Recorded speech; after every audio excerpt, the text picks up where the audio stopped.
So రీసెంట్గా మీరు సాయిబాబా పైన కూడా కామెంట్స్ చేస్తున్నారు. సాయిబాబా అసలు హిందువు కాదు, ముస్లిము. సాయిబాబా ఆలయాలకు వెళ్ళొద్దు, పాలక మండలికి సంబంధించి మీ పైన కేసు కూడా పెట్టడం జరిగింది. అవి ఆలయాలే అయితే గనక అవి దేవాదాయ శాఖలో ఉండాలి. దర్గా అంటే సమాధి, దర్గా అంటే సమాధి తప్ప ఇంకోటి కాదు. ఏమీ దొరకకపోతే కుక్కను బాతేసి సమాధి అని చెప్పిన సందర్భాలు కూడా ఉన్నాయి. అప్పుడు సిగ్గుశరం లేకుండా కొంతమంది సోంబేర్లు అక్కడికి వెళ్ళిపోయి ఏమంటే ఇక్కడ దెయ్యాలు వదిలిస్తారా, భూతాలు వదిలిస్తారా అంటారు. అక్కడ కూర్చున్నవాడే దెయ్యం గాడు. యేసుక్రీస్తు మీ పాపాల నిమిత్తం నేను శిలువ మరణం పొందటానికే వచ్చాను, నా రక్తాన్ని చిందించడానికే వచ్చాను. నువ్వు రక్తం చిందిస్తే వాళ్ళ పాపాలు పోతాయి అనుకునేప్పుడు 33 ఏళ్ళ దాకా నువ్వు ఎందుకు బతుకు? పుట్టి పుట్టంగా చచ్చిపోయి ఉంటే 30 ఏళ్ళ ముందు అందరి పాపాలు పోయి ఉండేయిగా. తప్పు ఎప్పుడు జరుగుతున్నా తప్పే. కొంతమంది ఏమంటారు, మా నోటికాడ ఆహారాన్ని లాగేయడానికి నువ్వేవడరా అంటాడు. అదే బాబు, భారతదేశంలో నీవు ఆహారంగా తీసుకోవడానికి చాలా జీవులు ఉన్నాయి. ఒక్క గోమాత విషయంలో మనం ఎందుకు ఆలోచిస్తున్నాము అంటే, గోవు మనకి తల్లి లాంటిదని మనకి శాస్త్రం చెప్తుంది. గావో విశ్వస్య మాతరం పితరో వృషభాగ్నేయ అని చెప్పేసి మహాభారతంలో ఉంది. ఈ దేశంలో హిందువుల మెజార్టీ లేని హిందువుల మనోభావాల్ని గౌరవించాల్సిన బాధ్యత మరి వీళ్ళెవరికి లేదా? మీ రథం పెట్టుకోవటానికి మా పేర్లు మేమెందుకు తీస్తాం అని గొడవ పెట్టుకుని ఆ మండపాన్ని ఇప్పుడు వాళ్ళు స్వాధీనం చేసేసుకున్నారు. తిరుమల లడ్డు వివాదం గురించి ఏం చెప్తారు? జంతువుల కొవ్వు కలిసినట్టుగా రిపోర్ట్ రాలేదు అంటారు. జంతువులు కొవ్వు కలిసినట్టు రిపోర్ట్ రాలేదు. కల్తీ అయితే 100% జరిగినట్టు రిపోర్ట్ వచ్చిందిగా. ఫస్ట్ ఆ కల్తీకి సమాధానం చెప్పు. ఎందుకు చేయాల్సి వచ్చింది? నీకు అంత డబ్బులు కరువు వచ్చిందా? నీ అమ్మ మొగుడు సొమ్ము ఏమైనా తెచ్చిపెట్టావా? నమస్తే, వెల్కమ్ టు హిట్ టీవీ. నేను నరేష్. పరమ పవిత్రమైన శ్రీశైలం క్షేత్రంలో ఏమైనా కుట్రలు జరుగుతున్నాయా? శ్రీశైలం క్షేత్రం కింద ఉన్నటువంటి పాతాళ గంగలో దర్గాల పేరిట కొన్ని వెలుస్తున్నాయి. కుట్రకోణం ఏంది మనం తెలుసుకుందాం ఈరోజు. జనశక్తి ఫౌండర్ లలిత్ కుమార్ గారు మనతో పాటు ఉన్నారు. సార్ నమస్తే. నమస్కారం అండి. ముఖ్యంగా శ్రీశైలం ఇష్యూ అంటే దాదాపు వారం 10 రోజులుగా పాతాళ గంగలో కొన్ని కవర్లు కప్పి పెడుతున్నారు. అక్కడ దర్గా ఉంది అని కొన్ని వీడియోలు వైరల్ అయినాయి. అక్కడికి వెళ్ళి కొంతమంది హిందూ సోదరులు చూసినప్పుడు అక్కడ దర్గా ఏం లేదు, సమాధులేం లేవు, అక్కడ ఏదో మూట ఉంది అని చెప్పేసి బయటకు వచ్చింది. కానీ ఒక స్ట్రాటజీ ఉందని స్వామీజీలు బయటకు వచ్చి చెప్తున్నారు. ముస్లింలు అంటే అన్య మతస్థులు కావాలనే ఈ విధంగా ఫస్ట్ కప్పిపెట్టి ఆ తర్వాత దర్గాలు, ఆ తర్వాత మసీదులు చేస్తారని. మీరేమంటారు శ్రీశైలం ఇష్యూ పైన? 100% ఇది నిజం అండి. ఎందుకంటే ఒక్క శ్రీశైలంలోనే కాదు, ప్రతి చోట ఇలాంటి ఆక్రమణలు జరుగుతూనే ఉన్నాయి. దాన్నే మనం ఏమంటున్నాము, దర్గా జిహాద్ అంటున్నాం, లేదా ల్యాండ్ జిహాద్ అని చెప్పేసి అంటున్నాం. ఈ రోజున ఇక్కడ ఒక చోట కాదు, చీరాల్లో ఒక ప్రాచీన ఆలయం ఉంది. ఆలయానికి సంబంధించిన రథ మండపం ఉంది. అంటే రథం నిలుపుకునే ఒక మండపంలా కట్టారు. అయితే కొంతమంది ముస్లింలు వచ్చేసి, ఏమంటే మీ దగ్గర రథం లేదు కదా, మీ రథం చేయించుకునే వరకు కూడా ఈ రథ మండపంలో మా పీర్లు పెట్టుకుంటాము అని చెప్పేసి అన్నారు. ఓకే, సరే పాపం మన వాళ్ళకి ఆల్రెడీ సెక్యులరిజం అనే ఒక జబ్బు ఉంటుంది కదా, సెక్యులరిజం అనే జబ్బునికి మురిసిపోయి వాళ్ళకి ఇద్దాం అని చెప్పి ఇచ్చారు. వాళ్ళు ఒక 4 ఏళ్ళు పెట్టుకున్నారు, 5 ఏళ్ళు పెట్టుకున్నారు, కొన్నాళ్ళు గడిచిపోయింది. తర్వాత వీళ్ళు ఏమండి మేము ఈ సంవత్సరం రథం చేయించాలనుకుంటున్నాము, మీరు ఆ పీర్లు తీసేస్తే మేము రథం పెట్టుకుంటాం అన్నారు. ఓకే, మీ రథం పెట్టుకోవటానికి మా పీర్లు మేమెందుకు తీస్తాం అని గొడవ పెట్టుకుని ఆ మండపాన్ని ఇప్పుడు వాళ్ళు స్వాధీనం చేసేసుకున్నారు చీరాల దగ్గర. ఎందుకు ఇది? వాళ్ళ స్ట్రాటజీ అది. వచ్చేటప్పుడు అప్పాబావ కబుర్లు చెప్పుకుంటూ ప్రేమ, తొక్క, తోటకూర, వంకాయ అంటూ వస్తారు. వచ్చి వాళ్ళకి బలం పెరిగిన తర్వాత, లేకపోతే వాళ్ళు టెస్ట్ చేసిన తర్వాత, జస్ట్ లైక్ సివిల్ సెటిల్మెంట్స్, ఎవడైతే సైట్లోకి ఆక్యుపెన్సీలోకి వెళ్తాడో, పొజిషన్లోకి వెళ్తాడో, ఆ పొజిషన్లోకి వెళ్ళిపోయినోడు ఏం చేస్తాడు? ఇంకా వాడికి కదలడు, వాడిని పీకలేం మనం. మహా అయితే ఏం చేస్తామంటే కోర్టులోకి వేసుకుంటాం. అది సెటిల్మెంట్లు తేలేపాటికి జమాన్ అయిపోతుంది. అప్పుడు దాకా మ్యాక్సిమం స్టేటస్కో కంటిన్యూ అవుతుంది. అంటే వీడిని అక్కడి నుంచి కదపొద్దు, తీర్పు వచ్చిన తర్వాత చూద్దాం అంటారు, లేదా ఇద్దరికి కాకుండా చేస్తారు. కానీ అక్కడ నష్టపోతుంది ఎవరు?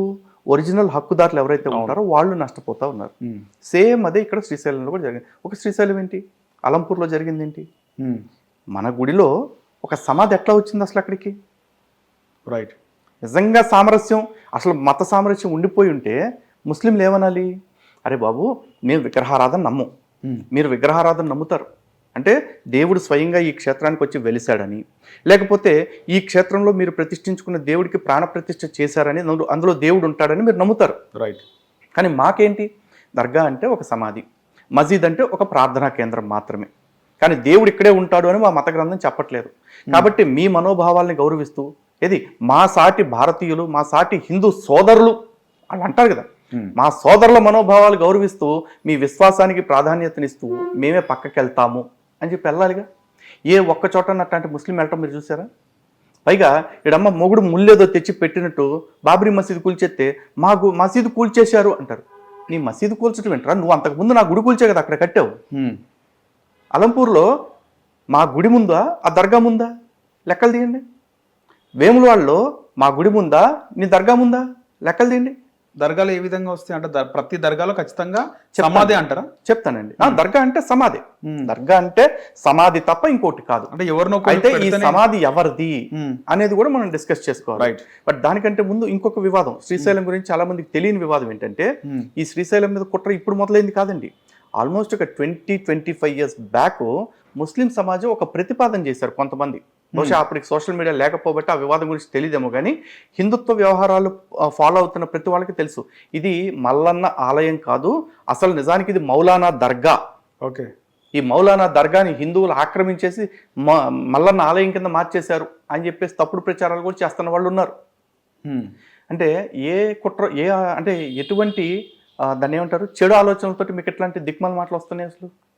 పైగా ఈరోజు మీరు అక్కడ చూశారు కదా, డ్యామ్ ఏరియా ఏదైతే ఉందో ఇరిగేషన్ డిపార్ట్మెంట్కి సంబంధించిన ల్యాండ్లో ఒక శవాన్ని పాతేశారు. వెంటనే అక్కడ ఇరిగేషన్ డిపార్ట్మెంట్ వాళ్ళు వీళ్ళందరూ ఉలికి పడిపోయారు. ఎందుకంటే సెన్సిటివ్ ఇష్యూ. అవును, సెన్సిటివ్ ఇష్యూ ఏంటి, ఎవడో దిక్మాలనోడు చచ్చిపోయాడు, వాళ్ళ శవాన్ని పాతేసుకోవటానికి మీరు సమాధులు దొడ్డి ఇచ్చింది వాళ్ళకి. శ్రీశైలంలో ముస్లింలకు సమాధుల ప్లేస్ లేదా? అక్కడ ఉంది కదా, చాలా పెద్ద సమాధుల ప్లేస్ ఉంది. సున్నిపెంటలో ఉంది, ఈగలపెంటలో ఉంది. ఓకే, అక్కడ పాతుకోకుండా ఇక్కడికి ఎందుకు తెచ్చారు మీరు? పోను ఒకవేళ మీరు పాతుకోవాలనుకుంటే నీకు నిజంగా ప్రభుత్వ ల్యాండ్లో ఏమైనా ఉంటే ప్రభుత్వ ల్యాండ్లో పెట్టుకో, ప్రభుత్వాన్ని అర్జీ పెట్టుకో, మాకు సమాధులు పాతుకోవటానికి స్థలం లేదండి అని చెప్పేసి.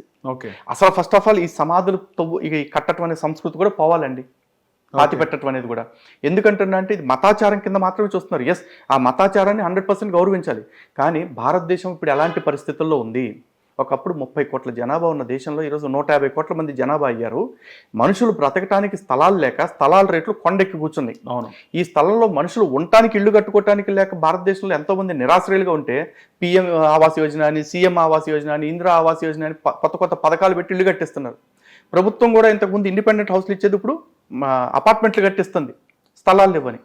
ఈ పరిస్థితుల్లో నేను గజంకో శవం పాతుకుంటూ వెళ్తాను, ఈ దేశం మొత్తాన్ని సమాధుల దొడ్డిగా మారుస్తాను అంటే మరి ప్రభుత్వాలు మాట్లాడట్లా, పౌర సంఘాలు మాట్లాడితే బాధ్యతల గురించి, హక్కుల గురించి హిందువులకి నేర్పే ఏ ఊరకొక్క ఈరోజు బయటకు వచ్చి, ఒరే నాయన దేశంలో మనుషులు బతకటానికే లేదు, ఈ సమాధుల కోసం ఎక్కడి నుంచి తెద్దాం ప్లేస్లో అని అడగాలిగా. అని మాకు చెప్తారు కదా, దేశం అంటే మట్టి కాదు, దేశం అంటే మనుషులే అని. మార్చండి, దేశం అంటే సమాధులు కాదురా, దేశం అంటే నివాసాలు రా అని చెప్పి మార్చండి. అన్ని మతాలు మార్చాలంటారు, అందరూ మార్చాల్సిందే. ఒకవేళ ఇదే పద్ధతి హిందువులు పాటిస్తుంటే హిందువులకు కూడా ఎగ్జామ్షన్ ఇవ్వకండి, అందరికీ చెప్తున్నా. ఏవైతే కాల్ చేస్తారో ఆ విధంగా కాల్ చేయాలంటారు, అంతే. ఇప్పుడు మన భారతదేశాన్ని మనం ఎలా చేసుకుందాం, నందనవనంగా మార్చుకుందామా, సమాధుల దొడ్డిగా మార్చుకుందామా? అందరినీ అడుగుతున్నాను. బాధ్యత ఉన్నోళ్ళు ఆలోచించండి, బాధ్యత ఉన్నోడు బయటకు వచ్చి దమ్ముగా నిజాలు చెప్పండి. లేదు ఇప్పుడు ఇచ్చేసాం కదా అంటే ఆ సమాధుల స్థలాలు ఏవైతే ఉన్నాయో వాటిని మల్టీ స్టోరేడ్ సమాధులుగా మార్చండి, అపార్ట్మెంట్లు కట్టినట్టు. అంతేగాని సమాధుల దొడ్డి నిండిపోయిందని వాడికి ఇంకో 2 ఎకరాలు ఇవ్వటం, అది నిండిపోయిందని ఇంకో 3 ఎకరాలు ఇచ్చుకుంటూ వెళ్తే ఏమవుతుంది? మరి ల్యాండ్ జిహాద్ కాక ఇంకేంటండి? ఓకే, ఇక్కడ శ్రీశైలం ఇష్యూకి వస్తే వాంటెడ్లీ పెట్టినారు, తీసుకొచ్చి అక్కడ వాంటెడ్లీ పెట్టింది, ఉద్దేశపూర్వకంగా. తర్వాత ఏం జరిగింది? అక్కడ ఫస్ట్ ఏం చేస్తారంటే ఒక మోటో లేకపోతే ఒక ఇంకేదో తీసుకొచ్చి పెడతారండి. ఏమీ దొరకకపోతే కుక్కను బాతేసి సమాధానం చెప్పిన సందర్భాలు కూడా ఉన్నాయి. మనుషులనే పాతాల్సిన అవసరం లేదు. ఓకే, అక్కడ ఎవడో పట్టించుకోకపోతే 4 రోజులకు ఒక గుడ్డ కప్పుతారు, అప్పటికి ఎవడో పట్టించుకోకపోతే 4 రోజుల తర్వాత 4 జెండాలు పెడతారు, అప్పటికి ఎవడో పట్టించుకోకపోతే 4 రోజుల తర్వాత చుట్టూ ప్రహరీ కడతారు, అప్పటికి పట్టించుకోకపోతే దాని మీద రాతలు రాస్తారు. అక్కడికి వెళ్ళి ఒకటి గడ్డం పెట్టుకుని అక్కడ కూర్చుంటాడు. అప్పుడు సిగ్గుశరం లేకుండా కొంతమంది సోంబేర్లు అక్కడికి వెళ్ళిపోయి, ఏమంటే ఇక్కడ దెయ్యాలు వదిలిస్తారా, భూతాలు వదిలిస్తారా అంటారు. ఆడ కూర్చున్నోడే దెయ్యంగాడు. ఆడే మన ల్యాండ్లు ఆక్రమించేసి ఆ ల్యాండ్తో ఒక శవాన్ని పాతి ఆ శవంతో వ్యాపారం చేద్దామని కూర్చున్నాడు. చాలా మంది హిందువులు కూడా దర్గాలకు వెళ్తుంటారు మీరు అన్నట్టే. అవును, దిష్టి కానీ లేకపోతే ఏదన్నా చెడు జరుగుతుంది అన్నప్పుడు వాళ్ళందరూ మంచి జరిగింది అనుకుంటారు. అక్కడికి వెళ్ళినప్పుడు చాలా మంది చెప్తుంటారు కదా దర్గాకి వెళ్ళొచ్చారండి. మీరేమంటారు దానిపైన? హిందువుల్లో ఉన్న అమాయకత్వాన్ని ఆసరాగా చేసుకుని చాలా మంది ఇలాంటి మోసపూరిత వ్యక్తులు వస్తున్నారు. ఈ సమాధి కట్టంగానే అక్కడ దానికి చెద్దర గప్పేసి ఇట్లాంటి వ్యాపారాలు చాలా చోట్ల జరుగుతుంది. నిజం లేదు, పైగా అది భారతదేశాన్ని, భారతీయ చట్టాలని మోసం చేయటండి. నేను అంటున్న ప్రతిసారి హిందూ సంఘాలు వెళ్ళి అక్కడ ఎందుకు పోరాటం చేయాలి? స్వామీజీలు ఎందుకు పోరాటం చేయాలి? పోలీసులకు బాధ్యత లేదా? రెవెన్యూ వాళ్ళకి బాధ్యత లేదా? ఇరిగేషన్ వాళ్ళకి బాధ్యత లేదా? ఇవన్నీ పక్కన పెట్టేస్తే అసలు మానవ హక్కుల సంఘం అని ఒకటి ఉందిగా, వాళ్ళు ఏం చేస్తున్నారు? సింపుల్గా వెళ్ళి అరే ప్రజలందరినీ ఇలా తాయితులని తద్దినాలని బూడిదని బొచ్చని మోసం చేస్తున్నావు కదా, ఇది drugs and magical remedies act 1954 ప్రకారం చట్టరీత్యా నేరము, కాబట్టి నీ కేసులో నేను మూసేస్తున్నా, దీన్ని సీజ్ చేస్తున్నా అని ఎందుకు చేయరు? డ్రగ్స్ అండ్ కాస్మెటిక్స్ యాక్ట్ ప్రకారం నువ్వు చేస్తున్నది మోసం అని చెప్పేసి అక్కడ వాడు ఏదైతే ట్రీట్మెంట్లు ఇస్తున్నాడో, ఏదైతే మందుల పేరుతో అమ్ముతున్నాడో, ఏదైతే రోగాలు తగ్గిస్తానంటున్నాడో అది మోసం అని చెప్పేసి ఎందుకు మీరు? 2 చట్టాలు కనిపిస్తా ఉన్నాయి. పైగా మిస్లీడింగ్ అడ్వర్టైజ్మెంట్స్ కింద బిఎన్ఎస్లో ఒక సెక్షన్ ఉంది, సెక్షన్ 318 అని చెప్పేసి. ఆ సెక్షన్ 318 ఆధారంగా మనం లోపల వేయాలిగా. మేము వెళ్ళి ప్రతిసారి గుర్తు చేయాలా? ఎవరు చేసిన మోసమే కదా, దాన్ని మరి వ్యవస్థలు ఎందుకు పట్టించుకోవట్లా? ముఖ్యంగా పైగా చెప్పండి. పైగా ఈ దర్గాలు, ఈ రోజున అలంపూర్లో ఒక దర్గా ఉందండి. ఎందుకు వచ్చింది ఆ దర్గా? ఆ చుట్టుపక్కల ప్రజల్ని దోచుకోవటానికి షాలి పహిల్వాన్ అని చెప్పేసి ఒక సముద్రపు దొంగ తుప్పటిని పడవేసుకుని దొంగ నది పైనుంచి ఆ ప్రాంతానికి వచ్చి ఆలయాన్ని అపవిత్రం చేస్తూ ఉంటే అక్కడ కొంతమంది అతన్ని దాడి చేసి చంపేశారు. అలాంటి వ్యక్తి శవాన్ని అక్కడే పాతిపెట్టించి ఈ రోజున మళ్ళీ ఏ హిందువులైతే ఆ రోజు తిరగబడి అతన్ని చంపేశారో ఆ హిందువుల వారసుల చేత మొక్కిపిస్తా ఉన్నారు. అంటే అప్పటి తురకపాలకుడు ఎవడున్నాడు అక్కడ? వాడు. ఇప్పుడు హిందువుల బతికి ఎట్లా అయిపోయిందంటే, మన పూర్వీకులు ఎవడైతే వీడు తప్పు చేశాడు, మన దేవాలయాన్ని అపవిత్రం చేశాడు అని వాడిని తొక్కి నారదీశాడో ఆడి శవం అక్కడే ఉంటే ఏ హిందువులకి వారసులు మనం, ఆ వారసులుగా ఉన్న మనమే సిగ్గు లేకుండా మళ్ళీ ఆ శవాలనే మొక్కాల్సి వస్తుంది. శ్రీశైలంలో ఇప్పుడు అక్కడ ఒక అలంపూర్లో కాదండి, వేములవాడలో ఏంటి? వేములవాడలో కూడా శివలింగాన్ని అపవిత్రం చేసిన వ్యక్తిని అక్కడ కొట్టి చంపేస్తే ఆ తురకపాలకుడు వచ్చేసి అక్కడే వాడి శవాన్ని పాతిపిచ్చి ఇప్పుడు మన చేత వాడిని మొక్కిపిస్తా ఉన్నాడు. అది కూడా ఒక స్ట్రాటజీ అంటారా? స్ట్రాటజీ 100%. హిందువులని భావదాస్యంలోకి నెట్టడం, బానిసత్వంలోకి నెట్టడం. ఖచ్చితంగా మొక్కాలంటారా? వేములవాడకి వెళ్ళిన టెంపుల్కి వెళ్ళిన వాళ్ళందరూ కూడా ఆ దర్గాను మొక్కుతుంటారు కదా ఖచ్చితంగా. అక్కడ ఎవరైతే దేవాలయానికి వెళ్ళి దర్శనం చేసుకుని కోడల్ని సమర్పించి మొక్కులు మొక్కుకుంటారో అలా వచ్చేవాడు ఎవడైనా సరే ఆ దర్గా దగ్గరికి వెళ్ళొస్తే ఆడు ఆ రోజు చేసుకున్న పుణ్యం ఏదైతే ఉంటుందో దాంతోపాటు అప్పటిదాకా చేసుకున్న పుణ్యం మొత్తం కూడా మట్టిలో కలిసిపోతుంది. గుడికెళ్ళి కూడా వేస్ట్ అంటారు. గుడికెళ్ళి ఆ రోజు వెళ్ళింది కాదు, అప్పటిదాకా చేసుకున్న పుణ్యం మొత్తం కూడా పోతుంది. ఎందుకంటే నువ్వు దేవుణ్ణి మొక్కొచ్చి ఒక శవాన్ని కూడా దేవుణ్ణి చేస్తున్నావు. అంటే దేవుణ్ణి శవంలా చూస్తున్నావా, శవాన్ని దేవుళ్ళలాగా చూస్తున్నావా? హిందూ ఆలోచించుకోవాలి. అలాంటి ఆరాధన ముస్లిమ్స్ ఎక్కడైనా చేసుకుంటారా? సూఫీలు పెట్టుకుని దర్గాలు, వాళ్ళ ఇష్టం, అది వాళ్ళ మతాచారం, మేము పట్టించుకోం. కానీ ఆ ఆచారాన్ని తీసుకొచ్చి హిందూ ఆలయం నడిబొడ్డులో పెట్టేసి బయటకు వచ్చే ప్రతి హిందువు ఈ శవాన్ని కూడా మొక్కి రావాలి అంటే మాత్రం దాన్ని మేము ఒప్పుకోవటానికి సిద్ధంగా లేము. ప్రభుత్వాలు సామరస్యంగా మాట్లాడి ఆ శవాలను అక్కడి నుంచి తరలిస్తాయా, లేదు ఇది కూడా ఒక బాబ్రీ మసీద్ ఇష్యూలాగా మార్చాలనే ఉన్న ఎదురు చూస్తున్నాయా? ప్రభుత్వం స్పష్టం చేయాలి. మాకైతే ఎవరితో గొడవలు పెట్టుకునే ఉద్దేశం లేదు. అలా అని చెప్పేసి ఆ అవమాన కేంద్రాలు ఏవైతే ఉన్నాయో, మా మాన కేంద్రాల ప్రతిష్ట దెబ్బతీస్తున్న అవమాన కేంద్రాలు ఏవైతే ఉన్నాయో వాటిని మా గుళ్ళలో ఉంచుకునే ఓపిక మాకు లేదు. దయచేసి మేము తిరగబడే స్థితి మాకు తేవద్దని విజ్ఞప్తి చేస్తాం. మీరు ప్రభుత్వాలను అడుగుతున్నారు. ప్రభుత్వ పెద్దలు ముఖ్యమంత్రి రేవంత్ రెడ్డి ఏమో కాంగ్రెస్ అంటే ముస్లింలు, ముస్లింలు అంటే కాంగ్రెస్ అని చెప్పి ఆయన మాట్లాడుతున్నాడు. ఓకే అండి. రీసెంట్ గా హిందూ దేవుళ్ళ పైన కూడా ఆయన ఒక లాంటిది చెప్పినాడు. ఏమంటారు మళ్ళీ ప్రభుత్వం? నిజంగా ఈ వ్యాఖ్యలు చేసిన రేవంత్ రెడ్డి కాంగ్రెస్ యొక్క చరిత్ర తెలుసుకోవాలి. ఈ రోజున భారతదేశపు రాజ్యాంగం సెక్యులర్. సెక్యులర్ అంటే ఏంటి? అన్ని మతాలని సమానంగా చూడటం కాదు, అసలు ప్రభుత్వాలు మతాలే లేకుండా ఉండటం. ఈ సెక్యులర్ అనే పదం తెచ్చింది ఎవరు? మత ప్రీతి ఉండొద్దు, మత ప్రీతి ఉండకూడదు, ఏ మతం కోసం ఫేవరబుల్ గా చేయకూడదు ప్రత్యేకించి. మరి ఈ సెక్యులరిజం అనే కాన్సెప్ట్ తెచ్చింది ఎవరండి రాజ్యాంగంలోకి? ఇందిరాగాంధీ గారు 1975లో ఎమర్జెన్సీ అని పెట్టి మొత్తం పార్లమెంటు తలుపులు మూసేసి ప్రజాస్వామికంగా ఉన్న నాయకులందరినీ బొక్కలో వేసేసి చీకట్లో ఈ చట్టం తెచ్చారు, ఈ మార్పుని తెచ్చారు, సవరణ రాజ్యాంగంలో. మరి అటువంటి కాంగ్రెస్ పార్టీ తెచ్చిన సెక్యులరిజం అనే పదాన్ని తొంగలో దొక్కి కాంగ్రెస్ అంటే ముస్లిం, ముస్లిం అంటే కాంగ్రెస్ అని చెప్పేసి చెప్తున్నాడు. ఇదే మాట ఒకసారి ఎంఐఎం పార్టీని చెప్పమానండి. ఇదే మాట ఎవరన్నా ఒక మసీదు పెద్దని, మౌలానా ఎవరో ఉంటాడు కదా, ఆయనతో చెప్పించండి ముస్లిమ్స్ అంటే కాంగ్రెస్, కాంగ్రెస్ అంటే ముస్లిం అని చెప్పేసి. వాళ్ళకి లేని దొరద ఈయన పులుంకుని ఎందుకు చెప్పాడు సీఎం గారు? ఎందుకు? అది ఏం లేదు, ఓట్ల కోసం. కానీ హిందువులు ఎందుకు పెద్దగా స్పందిస్తలేరు? హిందువులు కానీ లేకపోతే ఇతర పార్టీలు కానీ. హిందువులు అంత స్పందించే శక్తి ఉంటే, హిందువులు అంత స్పందించే పరిస్థితి ఉంటే మనలాంటి వాళ్ళు మాట్లాడాల్సిన అవసరం లేదు కదండి. బీఆర్ఎస్ కూడా ఏం స్పందించలేదు దీనిపైన. ఎవరు? బీఆర్ఎస్ ఎందుకు స్పందిస్తుంది? ఇప్పుడు కాంగ్రెస్ అంటే ముస్లిమ్స్, ముస్లిమ్స్ అంటే కాంగ్రెస్ అని రేవంత్ రెడ్డి అన్నారు. బీఆర్ఎస్ఏ ముస్లిము, ముస్లిమే బీఆర్ఎస్ అని చెప్పేసి కేసీఆర్ గారు అంటారు, కేటీఆర్ గారు అంటారు. వాళ్ళు వీళ్ళకంటే వేరే సెక్యులరిజం చూపించుకోవాలని కదా, వీళ్ళంతా సెక్యులరిజం కోసం పోటీ పడుతున్నారు కదా. ఈ వ్యాఖ్యలు నిజంగా ఈ దేశంలో మతం పేరు చెప్పి ఓట్లు అడగకూడదని సుప్రీంకోర్టు గైడ్లైన్స్ ఉన్నాయి. కానీ సిగ్గు శరం లేకుండా బాహాటంగా మతం పేరు చెప్పి ఓట్లు అడుగుతూ ఉంటే మరి ఈ వ్యవస్థలను ఏం చేస్తానండి? కానీ ముఖ్యంగా అంటే భారతీయ జనతా పార్టీ కూడా మతం పేరు చెప్పి ఓట్లు అడుగుతుంది కదా. ఎక్కడ అడిగిందో చెప్పండి. భారతీయ జనతా పార్టీ ఎక్కడ అడిగిందో చెప్పండి. మతం పేరు చెప్పి హిందువులకే ఓట్లు వేయాలి ఎక్కడ ఎప్పుడు చెప్పారు? భారతీయ జనతా పార్టీ అధికారికంగా ఎప్పుడు అట్లాంటి వ్యాఖ్య చేసింది? అంటే హిందువుల కోసం, హిందూ దేవుళ్ళ కోసం పోరాడే ఏకైక పార్టీ బీజేపీ అని వాళ్ళే చెప్తుంటారు కదా. ఈరోజు హిందూ అనే దానికి నిన్న మోహన్ భాగవత్ గారు కూడా ఒక నిర్వచనం ఇచ్చారుగా.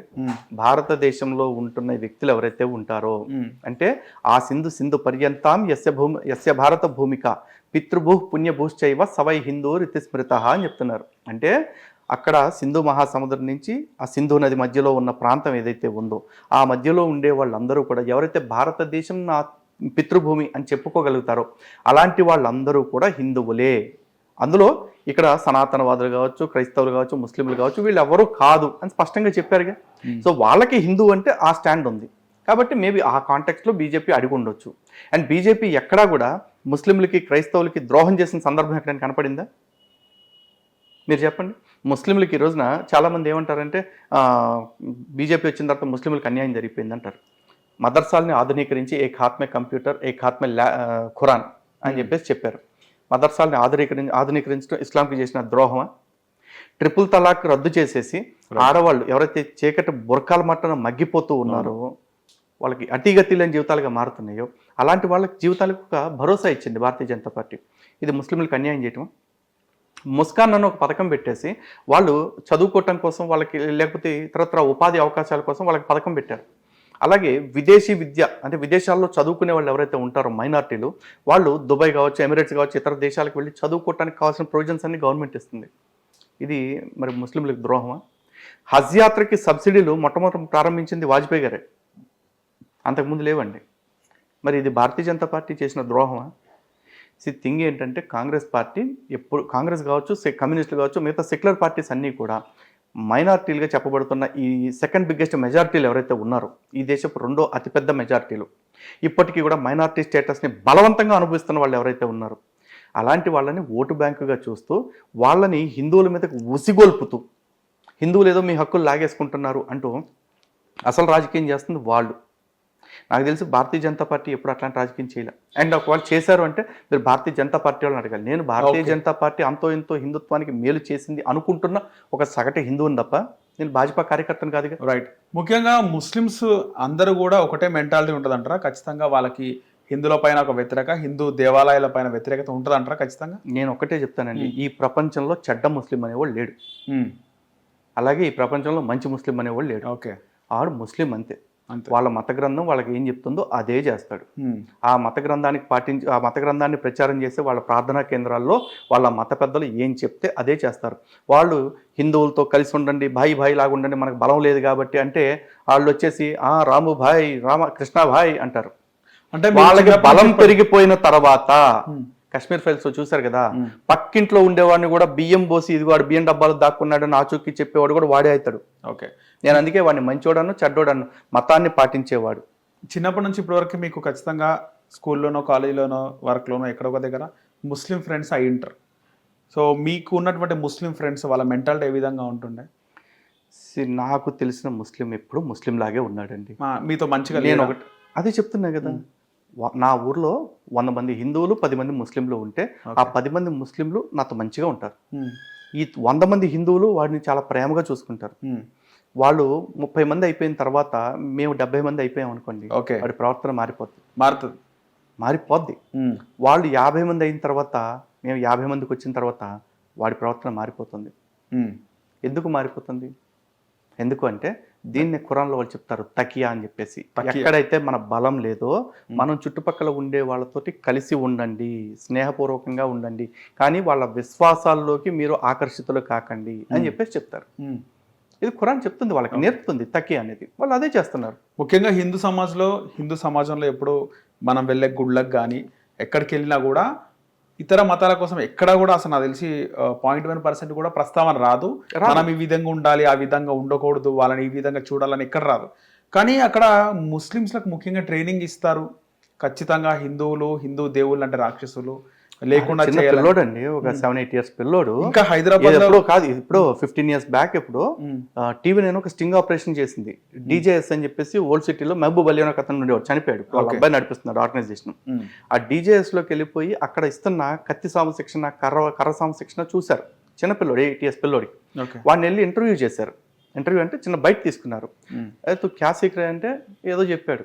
ఎందుకు అని అడిగితే హమ్ హిందూకి ఖిలాఫ్ లడ్నేకి వెళ్ళి అని చెప్పేసి చెప్పాడు. 8 years పిల్లోడు. ఇది ఆల్మోస్ట్ ఒక 15-20 years బ్యాక్ నేను చూసింది టీవీ నేను వచ్చిన కొత్తల్లో. అది ఆ చిన్న వయసులో వాడికి ఎందుకు అంత ఉన్మాదం ఎవరు నేర్పిస్తున్నాడు? ఎవరు నేర్పించమన్నాడు? ఈ రోజున ఏ హిందూ ఆలయానికన్నా వెళ్ళండి, లోకా సమస్త సుఖినో భవంతు, వసుదైక కుటుంబం, సర్వే భవంతు సుఖినః, ఇవి తప్ప అరే ఆడు శివుణ్ణి పూజించినోడు మన గుడి పక్కనే ఉంటున్నాడు, ఆడి సంగతి ఏంటో చూడండి అంటారా? ఎప్పుడు కూడా రాదు. ఈ రోజున వెస్ట్ మారేడుపల్లి ఒక గుడికి వెళ్ళాను పొద్దున్న నేను. గుడికి వెళ్తే గుడి బయట పూలు అమ్ముతున్నోడికి స్కాన్ చేస్తే వాడి పేరు నజీర్. నజీరు గుడి బయట పూలు అమ్ముతున్నాడు. ఆయన మేము ఈడు నజీర్ కాబట్టి ఈడు కడమటానికి వీల్లేదు అని అంటలేదు. అంటే మాలాంటి వాళ్ళు అంటాం, సగటు హిందూ ఆవిడ అనట్లేదు. ఎందుకు అనట్లా? ఈ రోజున సింపుల్గా హిందువులకి అర్థం చేసుకోవాలి, హిందూ ప్రవచనకర్తలు, స్వామీజీలు, పీఠాధిపతులు ఎవరైతే ఉన్నారో వీళ్ళు మారాలి ఫస్ట్. ఎందుకంటే ఒక 1000 సంవత్సరాల క్రితం ఉన్న పరిస్థితులు ఇప్పుడు లేవు. రైట్. ఆ రోజు హిందూ గ్రంథాలు చెప్పిన సిద్ధాంతాన్ని పట్టుకుని ఈ రోజుకి అలాగే మాట్లాడతాను అంటే కుదరదు. కాలాన్ని బట్టి మన ధర్మాన్ని రక్షించుకోవటం కోసం కొన్ని మార్పులు చేసుకోవాలి. రైట్. ముఖ్యంగా రీసెంట్గా ఒక ఇష్యూ జరిగింది, కట్టమైసమ్మ టెంపుల్, మల్కాజ్గిరి సఫీలోడ కట్టమైసమ్మ టెంపుల్లో ఒక ముస్లిం వ్యక్తి మూత్రం పోవడం మీరు కూడా చూస్తుండొచ్చు. కొట్టడం, దేహశుద్ధి చేసి అప్పగించారు. ఆ తర్వాత అక్కడ ఒక రూల్ తీసుకొచ్చినారు.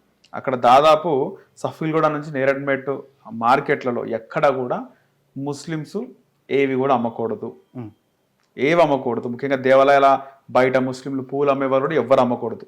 ఒకవేళ ఎవరైనా అమ్మాలనుకుంటే దేవుడు, హిందూ దేవుళ్ళ ఫొటోస్ పెట్టుకుని పూజించి అమ్మాలని ఒక రూల్ తీసుకొచ్చినారు. అదే కొనసాగుతుంది ఇప్పటికి. సరే, ఆ రూల్కి కొంతవరకు బెటర్ అండి, నేను కాదని అంటలేదు. దానికంటే ముందు ఆ రోజున అక్కడ ఆయన ఎవడైతే కాళ్ళు ఎరగొట్టి ఆడి మలం నాకిచ్చారో వాళ్ళందరి చర్యను కూడా అప్రిషియేట్ చేస్తున్నాను. రైట్. నేను ఇందాక కంటిన్యూ చేయాలనుకున్నది కూడా దీనికి రిలేటెడ్. ప్రవచనకర్తలు, పీఠాధిపతులు మార్చాల్సిన తీరేంటి, మాటలు చెప్పే విధానంలో రావాల్సిన మార్పు ఏంటి అనేది. ఈ రోజున ఇదే పని మసీదులో ఒక హిందువు చేసుంటే వాడిని అలా కొట్టి వాడితే నాకి వదిలేస్తారా? సర్ తన్ సే జుదా, పేక్ కోసేయండి అని చెప్తున్నారు. మహమ్మద్ ప్రవక్త గారి గురించి ఏదో మాట్లాడారని చెప్పేసి నూపూర్ శర్మ గారిని ఏం చెప్పారండి? ఈ రోజుకి ఆవిడ బయటకు రాగలుగుతుందా? లేదుగా. రాజా సింగ్ గారు ఒక బుడ్డే అన్నారు, పేరు కూడా చెప్పాల. మరి రాజా సింగ్ గారిని చంపేయాలని ఫత్వాలు ఎందుకు ఇచ్చారు? ఈరోజు నేనే అడుగుతున్నాను, ప్రవక్త గారిని విమర్శ చేయాల్సిన సందర్భం వస్తే నాకు ఆయన జీవిత చరిత్ర అర్థం కాక ప్రవక్త గారి మీద నేను ఏదో విమర్శ చేస్తా, ఓకే, చంపేస్తారా? అంటే మీ దగ్గర సమాధానం లేదా? సమాధానం ఉన్నోడు సమాధానం చెప్తాడు, సమాధానం లేనోడే నేను చంపేస్తానంటాడు. ఈరోజు కృష్ణుడికి 16,000 మంది భార్యలు అని చెప్పి అంటాడు ఎవడు. 16,000 మంది భార్యలు నువ్వు ఎట్టంటావు, నేను చంపేస్తా అని నేను అన్నండి. ఎందుకు? నా కృష్ణుడి జీవితంలో ఏమేమి జరిగిందో అవన్నీ కూడా ఈడెవడో సిబిఐ ఎంక్వైరీ చేసో సిట్టింగ్ జడ్జితో ఎంక్వైరీ చేసి కనిపెట్టినవి కాదు, భాగవతంలో మేము డైరెక్ట్గా రాసుకున్నాయి. అది నీకు అనుమానాస్పదంగా అనిపించింది, నీకు అభ్యంతరంగా అనిపించింది అనుకో, అడుగుతావు. అది రాసుకున్న మేము ఎందుకు రాసుకున్నామో కానీ మా రచయిత హృదయం అర్థం కాక నువ్వు మాట్లాడుతున్నావు కాబట్టి నిన్ను దానికి సంపటం ఎందుకు? పెట్టుకోడు కదా దేవుడు అయితే. ఈ టాపిక్ లోకి వెళ్దాం, దానికి కూడా సమాధానం చెప్తాను. ఫస్ట్ ఈ టాపిక్ కంటిన్యూ. నేను ఆ టాపిక్కి సమాధానం చెప్తా తప్ప అని చంపేయాలన్నగా. రాముడి గురించి వాగుతూ ఉంటారు, రామాయణం అర్థం కాక. రాముడు శంభుకుడు తల నరికేశాడు రా అంటారు. నరికాడు రా భయ్, దానికి ప్రశ్నించు, నేను సమాధానం చెప్తా. ఇదే ప్రవక్త గురించి నేను ప్రవక్త పెళ్ళిళ్ళ గురించి కానీ, లేకపోతే ప్రవక్త భార్యల గురించి కానీ, ప్రవక్త ఆకాశ గమనం గురించి కానీ, రెక్కల గుర్రం మీద వెళ్ళిన దాని గురించి కానీ మీరు రాసుకోవటం తప్పు కాదు. దాన్ని నాకు అర్థం కాక అనుమానించి అడిగితే మాత్రం తప్ప పేక తెంపేస్తారా? అంటే మీ దగ్గర సమాధానం లేదు, సమాధానం చెప్పుకోవటం చేత కాదు కాబట్టి చంపుతానంటున్నారు. నిజంగా దమ్ముంటే సిరాజును, షెఫీను, ఇంకో బొక్కుగానో బొగడగానో ఎవడో కానీ దమ్ముంది మేము సమాధానం చెప్తాం రా అని చెప్పి ఆనమనండి. ఎందుకు? నూపూర్ శర్మ గారిని చంపేస్తారా? కన్నయ్యలాల్ని చంపేస్తారా? అసలు ప్రవక్తని అవమానిస్తే చంపేయాలి అనే రాతలు కనుక మీ గ్రంథంలో ఉంటే ఫస్ట్ ఆ రాతలను మార్చాలా.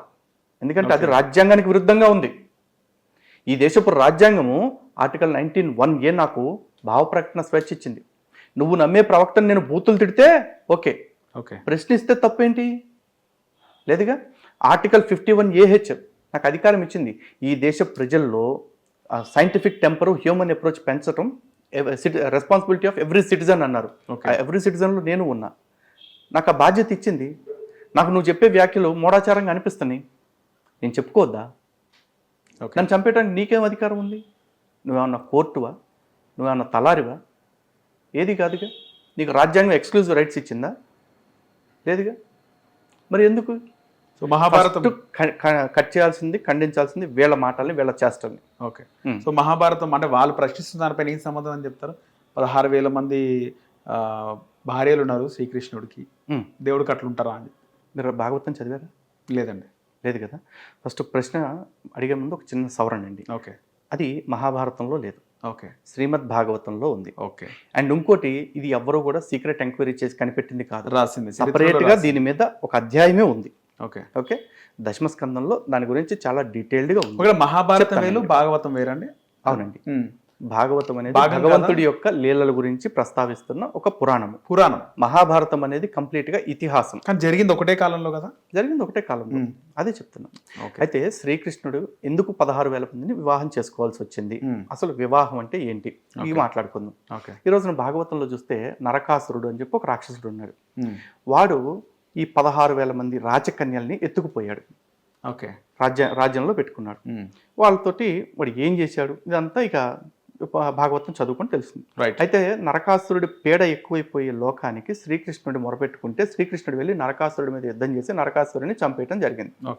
నరకాసురుడిని చంపేసిన తర్వాత ఈ 16,000 మంది ఆడపిల్లలు కూడా శ్రీకృష్ణుడు వారి దగ్గరికి వచ్చి, మా గతి ఏంటి, ఇప్పుడు ఇతన్ని చంపేశాం, అతని వద్ద ఉన్నామని సమాజంలో అందరికీ తెలుసు, కాబట్టి మాకు చనిపోవటం తప్ప సమాజంలో మాకు ఎటువంటి విలువ ఉండదు, సమాజంలో మమ్మల్ని పట్టించుకునే వాళ్ళు ఉండరు, మా ఇంట్లో వాళ్ళు, మా కుటుంబ సభ్యులు కూడా మమ్మల్ని దగ్గరికి రానివ్వరు, కాబట్టి మేమందరం కూడా సామూహికంగా ఆత్మహత్య చేసుకోవాలి, లేదంటే నువ్వే మాకు ఏదైనా దారి చూపించు అంటే శ్రీకృష్ణుడు వాళ్ళకు ఒక హోదా ఇచ్చారు. ఇక నుంచి శ్రీకృష్ణుడి భార్యలు అని చెప్పుకోండి అని చెప్పేసి అన్నారు. ఆ 16,000 మంది శ్రీకృష్ణుడి భార్యలుగా చలామణి అయ్యారు. అయితే ఇక్కడ విచిత్రం ఏంటంటే శ్రీకృష్ణుడు 16,000 పెళ్లిళ్ళు చేసుకున్నారని ప్రతి గాడిద నమ్ముతాడు. అవును. కానీ ఎలా చేసుకున్నాడు అనేది నమ్ముతారా? 16,108 మందిని కూడా ఏకకాలంలో 16,108 భవంతుల్లో పెళ్లి చేసుకున్నాడు. ఏకకాలంలో 16,108 మందికి 16,108 భవనాల్లో 16,108 రూపాల్లో వివాహం చేసుకున్నాడు. ఇది మరి సామాన్యుడి వల్ల అయ్యే పనేనా? ఒక మామూలు మనిషి అయితే ఆయన చేయగలుగుతాడా? అడుగుతున్నానండి. సినిమాలో ఒక క్లైమాక్స్ సీన్ అనుకోవచ్చు, అంతే కదా. ఎలివేషన్స్ ఇవ్వటం మొదలు పెడితే దీనికి అంత ఎలివేషన్ ఇవ్వచ్చు. అయితే అలాంటి పెళ్లి చేసుకున్న శ్రీకృష్ణుడు వాళ్ళతో శారీరక సంబంధం పెట్టుకున్నాడా? లేదు. వాళ్ళందరినీ కూడా భక్తి అనే ఒక బృందావనంలో పెట్టి వాళ్ళందరూ కూడా భక్తిలో ఓలలాడుతూ శ్రీకృష్ణుడిని తన భర్తగా భావిస్తూ శ్రీకృష్ణుడితోనే గడుపుతున్నట్టుగా భావిస్తూ వాళ్ళ సంతానాన్ని పొందినట్టుగా పెట్టారు. ఒక్కొక్కళ్ళకి 10 మంది సంతానం అన్నట్టుగా చూపించారు. ఓకే కదా. అందులో రాశారు. నిజానికి భగవంతుడి భార్యలు ఆ 16,000 మందేనా? ఈ సృష్టిలో ఉండే ప్రతి జీవి భగవంతుడికి భార్యే. ఇది ఎట్లా చెప్తారు అంటే తాత్విక చింతనలో పరమాత్ముడు అనేవాడు ఈ సృష్టికి మొత్తానికి కూడా భర్త. భర్త అంటే భరించేవాడు. అలాగే ఈ సృష్టిలో ఉండే ప్రతి జీవి కూడా స్త్రీ స్వరూపమే. భగవంతుడిని ఒక్కడినే పురుషుడు అంటారు. స్త్రీ అంటే చాలా మంది ఏమనుకుంటారు, ఆడ మగ ఇట్లా చూస్తారు. కాదు, సత్వ తమో రజస్ గుణాలు స్త్రీ, ఈ 3 లక్షణాలు కలిసిన ప్రతి వాడు స్త్రీనే, ప్రతి జీవి స్త్రీనే. వీళ్ళందరినీ భరిస్తున్నది ఎవరు ఈ సృష్టిలో ఉండేలాగా? భగవంతుడు. కాబట్టి భగవంతుడే అందరికీ భర్త. ఓకే, అంతే. సో అలాగే రామాయణం గురించి మనం చూస్తుంటాం. మోహన్ బాబు గారి సినిమాలో కూడా, రాయలసీమ రామన్న చౌదరిలో కూడా శ్రీకృష్ణుడు 16,000 మంది గోపికలు, రాముడు తన భార్యనే, వాడు దేడిగాడండి. ఒకటి చెప్తాను, శ్రీకృష్ణుడికి 16,000 మంది గోపికలు అని చెప్పన్నారు. అసలు గోపికల సంఖ్య భాగవతంలో ఎక్కడా లేదు. అండ్ గోపికలు వేరు, ఈ 16,000 మంది భార్యలు వేరు. గోపికలు అంటే అందులో కేవలం ఆడవాళ్లే అనుకుంటారు చాలా మంది. కాదండి, ఆ రేపల్లి గ్రామంలో ఉన్న వాళ్ళందరూ గోపికలే. వాళ్ళందరూ కూడా పూర్వజన్మ తప ఫలితంగా అక్కడ పుట్టిన వాళ్ళు. ముఖ్యంగా ముస్లిమ్స్ కానీ క్రిస్టియన్స్ కానీ చాలా మంది మాట్లాడుతుంటాడు, రాముడు తన భార్య పైనే డౌట్ పట్టాడు, దేవుడికి ఒక జ్ఞానం ఉంటుంది, మళ్ళీ దేవుడు ఎట్లా డౌట్ పడ్డాడు సీత పైన అని చెప్పేసి శ్రీరాముడు ఏం చెప్తారు? అదే అండి, ప్రశ్నించడం చాలా ఈజీ అండి. ఈరోజు మహమ్మద్ ప్రవక్త గారికి విషం పెట్టి చంపేశారు. ప్రవక్తకి అన్నీ కనపడి దేవదూత ద్వారా ప్రతిదీ కబురు పెట్టిన దేవుడు, అరే నువ్వు తినేదంలో విషం ఉంది అని చెప్పి ఎందుకు చెప్పలేదు ఆయనకి? ఆయన ఎందుకు కనుక్కోలేదు? ఆయన ఎందుకు మరి అంటారు. ప్రశ్న ఈజీ, నేను అడుగుతా. అట్లాగే యేసుక్రీస్తున్నాడు, యేసుక్రీస్తు మీ పాపాల నిమిత్తం నేను శిలువ మరణం పొందటానికే వచ్చాను, నా రక్తాన్ని చిందించడానికే వచ్చాను. నువ్వు రక్తం చిందించే వాళ్ళ పాపాలు పోతాయి అనుకునేప్పుడు 33 ఏళ్ళ దాకా నువ్వు ఎందుకు బతుకు? పుట్టి పుట్టంగానే చచ్చిపోయి ఉంటే 30 ఏళ్ళ ముందు అందరి పాపాలు పోయి ఉండేవిగా. ఓకే, లాజిక్స్ అడిగితే దాంట్లో మేము ఎతకొచ్చండి. ఇక రాముడు సీతమ్మ తల్లిని ఎందుకు అవమానించాడు? ఎందుకంటే ప్రశ్నకు ప్రశ్నే వదిలేయటం కరెక్ట్ కాదు కదా, రైట్ అని సమాధానం కూడా చెప్పాలి. ఒక్కసారి రామాయణమే చదవండి. రాముడి దగ్గరకు వచ్చేసి యుద్ధానంతరం, యుద్ధం అంతా అయిపోయింది, ఈ అగ్ని పరీక్ష ఘట్టం అయిపోయిన తర్వాత రాముడి దగ్గరికి బ్రహ్మదేవుడు వచ్చి, రామ నీ అవతార లక్ష్యం పూర్తయిపోయింది, నువ్వు వైకుంఠ నారాయణుడివి, రావణ సంహారం కోసం భూమి మీదకి వచ్చావు అని చెప్పేసి అంటే రాముడు అంటాడు, ఆత్మానం మానుషం మన్యే రామం దశరథాత్మజం విధి అని చెప్తాడు. అంటే నేను ఇంకా దశరథ పుత్రుడు రాముడిగానే అనుకుంటున్నాను తప్ప నేను దేవుడినా ఏంటో నాకు తెలియట్లేదు, దయచేసి నా వృత్తాంతం ఏంటో నాకు తెలియచెప్పండి అని అడుగుతాడు. ఓకే, అంటే రావణ సంహారం అయిపోయేదాకా రాముడికి తాను దేవుడిని అన్న విషయం తెలియదు. ఎందుకు తెలియదు అంటే రావణాసురుడు కోరుకున్న వరం అలాంటిది, నరుడి చేతుల్లో తప్ప ఇంకెవరి చేతిలో మరణం ఉండకూడదు అన్నాడు. అందుకే పరిపూర్ణ మానవుడిగా జీవించాడు రామచంద్ర ప్రభు. ఓకే, అంతేనా? అండ్ ఇంకోటి అక్కడ సీతమ్మ తల్లిని ఎందుకు అనుమానించాడు? దీనికి సమాధానం ఆల్రెడీ రాములు వారు చెప్పారు. ఈరోజు సీతమ్మ తల్లి తరఫున అడ్వకేట్ లాగా నిలబడి ఎవడైతే వాగుతూ ఉన్నాడో వాళ్ళందరికంటే గట్టిగా సీతమ్మ తల్లి వాదించుకుంది తన కేస్తాను. ఓకే, సీతమ్మ తల్లి చాలా ధైర్యవంతురాలు. ఈరోజు వీళ్ళు అంటున్నారు కదా, సీతమ్మ తల్లి అంటే సినిమాల్లో చూపించిన నయనతారలాగా గుడ్ల కుక్కున్న నోట్లో ఏడవటం, లేకపోతే అంజలిదేవిలాగా కళ్ళు తుడుచుకుంటూ కూర్చోవటం అనుకుంటున్నారు. సీతమ్మ తల్లి అంత బేల కాదు. సీతమ్మ తల్లి రాముడిని నెగ్గదీసే టైంలో రాముడిని ఎలాంటి మాట్లాడగాలో అన్నీ అడిగేసింది. నువ్వేంటి ఎట్లా మాట్లాడుతున్నావు అని చెప్పింది.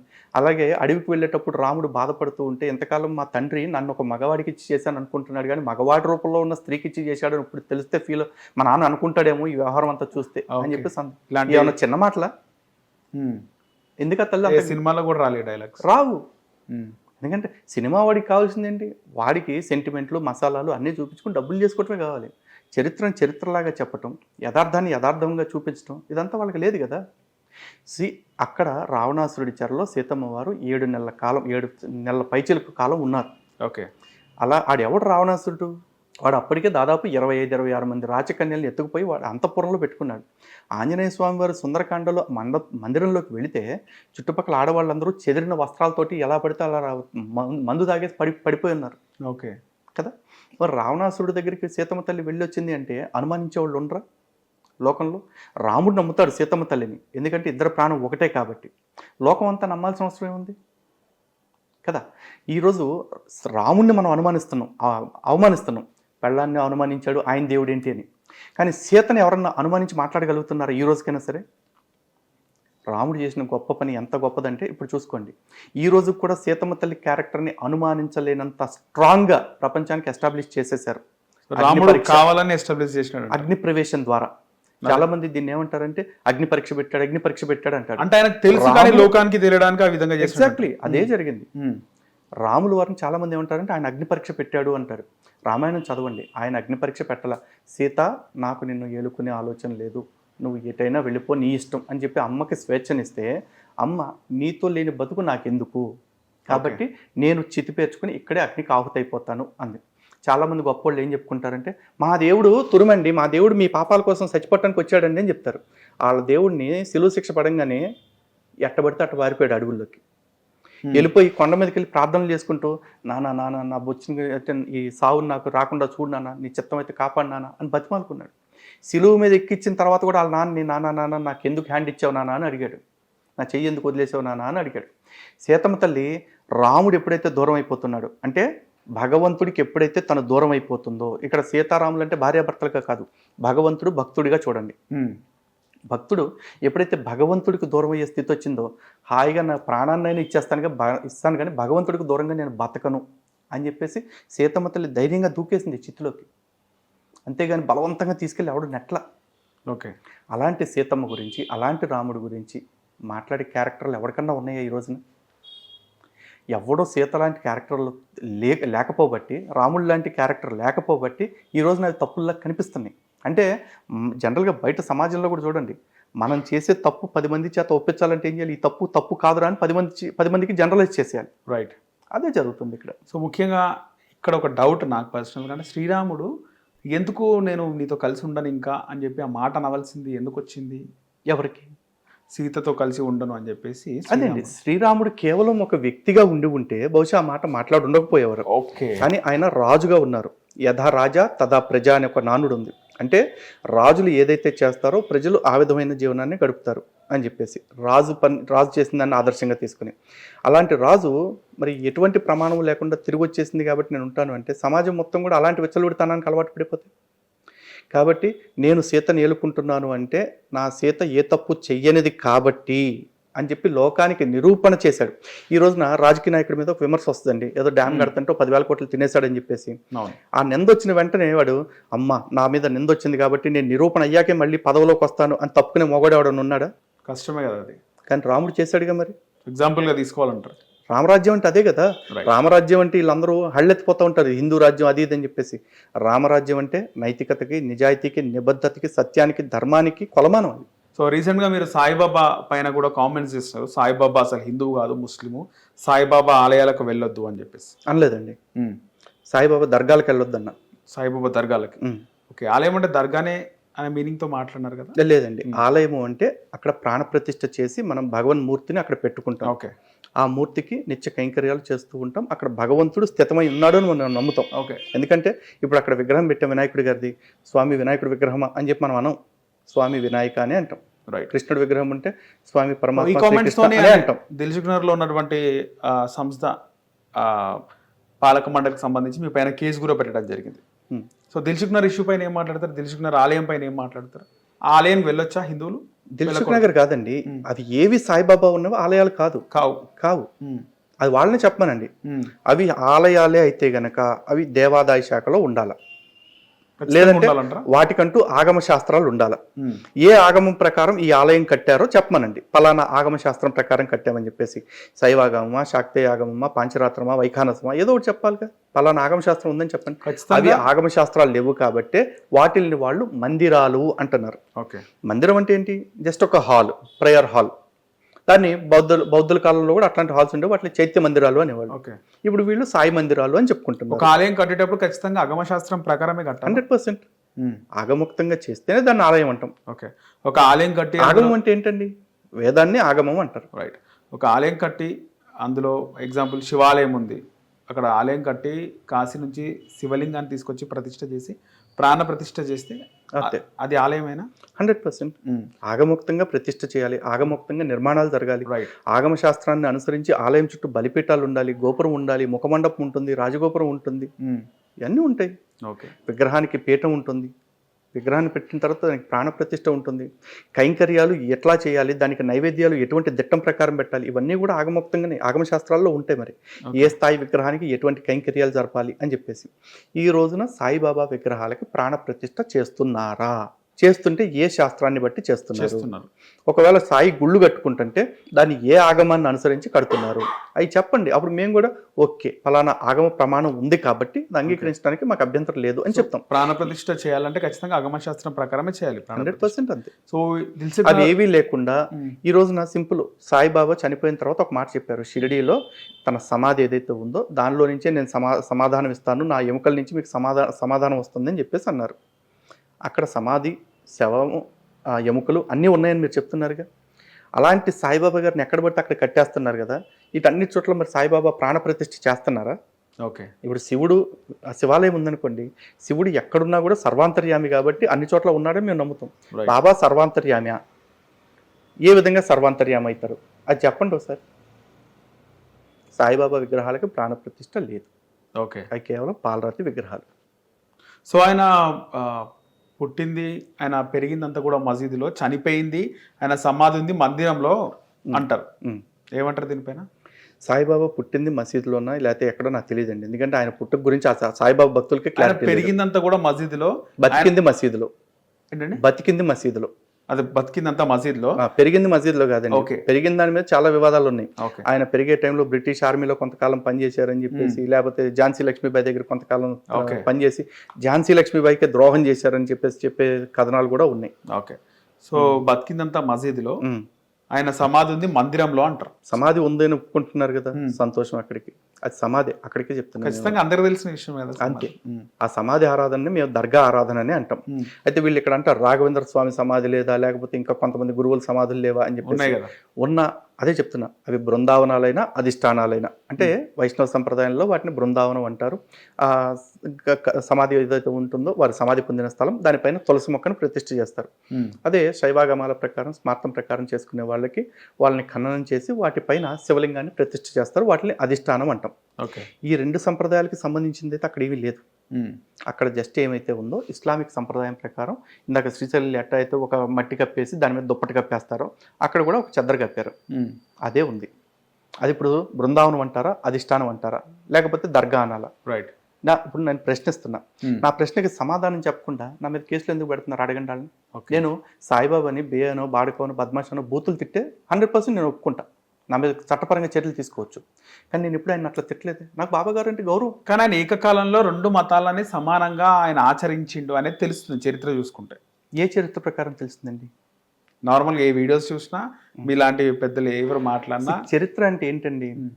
ఎవడో నాకంటే కొద్ది వయసు పెద్దగా ఉన్నోడు చెప్పేస్తే చరిత్ర అయిపోద్దా? కాదంటారా? అవ్వదు కదా. పుస్తకాల్లో ఉంది. అదే చెప్తున్నాండి. నేను ఒక పుస్తకం రాస్తాను. పుస్తకం రాసేసి లలిత్ కుమార్ చరితామృతం అని టైటిల్ పెట్టుకుంటా. దానిలో నేను రచయితగా నేను ఎవడో పేరు పెట్టుకుంటా. ఓకేనా? చెప్తా. రచయితగా ఎవడో పేరు పెట్టేస్తా. ఇప్పుడు అందరూ మర్చిపోతారు. ఒక 20 ఏళ్ల తర్వాత 30 ఏళ్ల తర్వాత ఎవడో ఆ బుక్ని వెలికి తీసి పూర్వం లలిత్ కుమార్ అనే ఒక దేవుడు ఉండేవాడట, ఆయన సమాధిని మొక్కుకుంటే అద్భుతాలు జరుగుతాయి అంటాడు. ఓ 1000 మంది వచ్చి మొక్కుతారు. ఆ 1000 మందిలో ఎవడో 10 మందికి కోరికలు తీరుతాయి.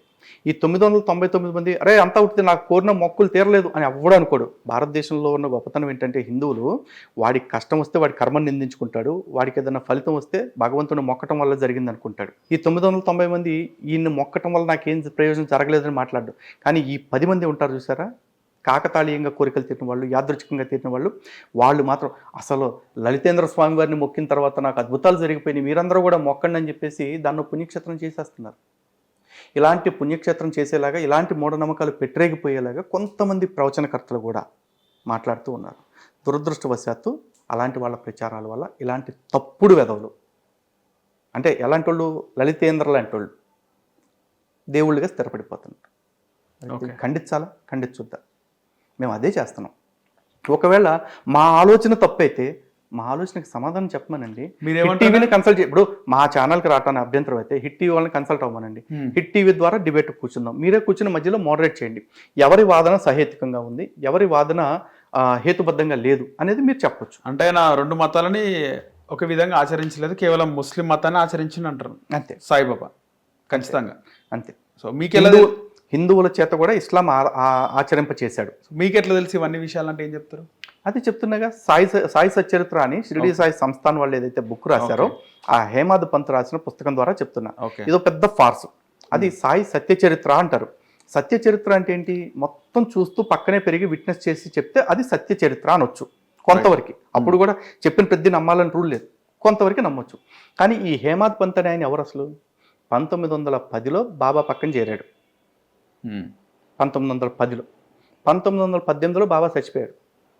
ఆ తర్వాత 10 ఏళ్ళకి హేమాద్ పంత్ చచ్చిపోయాడు.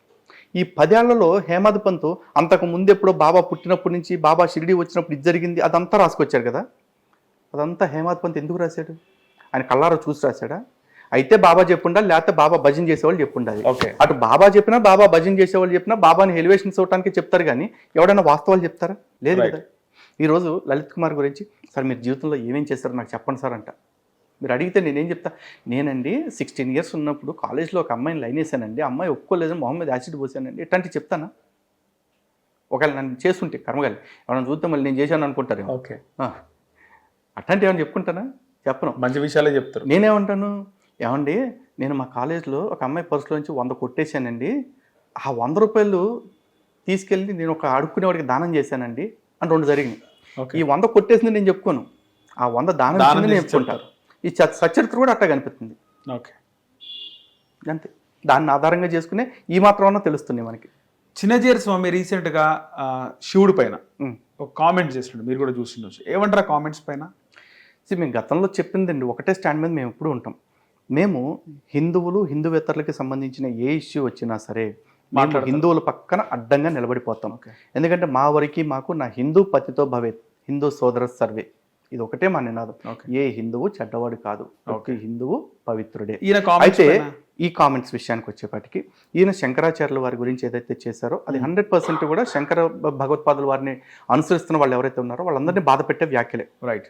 ఇటువంటి వ్యాఖ్యలు మేము ఖచ్చితంగా ఇటు చిన్నజీర స్వామి వారు చేసినా మేము బాధపడతాం, అది వాంఛనీయమైంది కాదు, మేము ఒప్పుకోం. ఓకే. అలాగే అటు శంకర పీఠాలకు సంబంధించిన వాళ్ళు ఎవరైనా రామానుజుల వారి మీద చేసినా కూడా మేము బాధపడతాం. ఎందుకు హిందువుల మధ్య కలహం రాకూడదు, వైషమ్యాలు ఉండకూడదని మేము కోరుకుంటాము.